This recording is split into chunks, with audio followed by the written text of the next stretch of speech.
Бөлшектердің бау-бақшадағы құпиясы. Айдана жазғы демалысқа ауылға келгенде оның атасы Мақсұт бау-бақшада қарсы алды. Күн нұрлы, ауасы таза, жемістер пісіп тұр. Айдана қоржында алып атасына көмектесуге асықты. Олар бақшаны ең қызыл, ең үлкен алмаларды тере бастады. Ағаштар жеміске толы, бұтақтар майысып тұр. Қоржын тез толды. Бұл байлықты тең бөлісу керек қызым, деді атасы. Алма толған қоржынды көтеріп, әділдік әрқашан бірінші орында тұру тиіс. Аш сөзін ашылам екен. Олар көлеңкелі ағаштың түбіне отырып жинаған алмаларды мұқият санады. 9 алма, тамаша, деді атасы риза болып.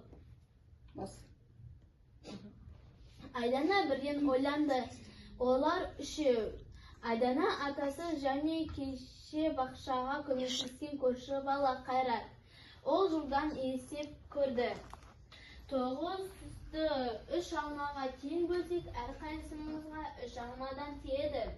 Ол алмаларды тең бөліп, Қайраттың үлесін бөліп қойды. Бұл бөлу еш қиындықсыз өтті. Содан кейін оларды алтын түсте сары алмұрттарды санады. Алмұрт аз екен, деді Мақсұт ата. Барлығы 5 алмұрт. 3 адамға 5 алмұрт тең бөлуге болмайды ғой, деді Айдана. Әрқайсымызға бір-бірден бөлсек 2 алмұрт артылып қалады. Бұл 2 алмұртты кім алады? Әділдік қайда? Атасы жымиды. Дәл сол жерде сен ежелгі математиктердің басына түскен мәселеге тап болдың. Бұл 2 алмұрт әділ бөлу үшін бізге бөлшектер керек. Атасы қалған әрбір алмұртты 3 тең бөлікке бөлді. Қазір бізде 2 алмұрттан 6 кішкентай бөлік пайда болды. Әр адамға 2 бөлігі тиді. Сонда әрқайсымызға 1 және 3-тен 2 алмұрт тиді. Бұл бөлшек сан. Айданың көзі ашылғандай болды.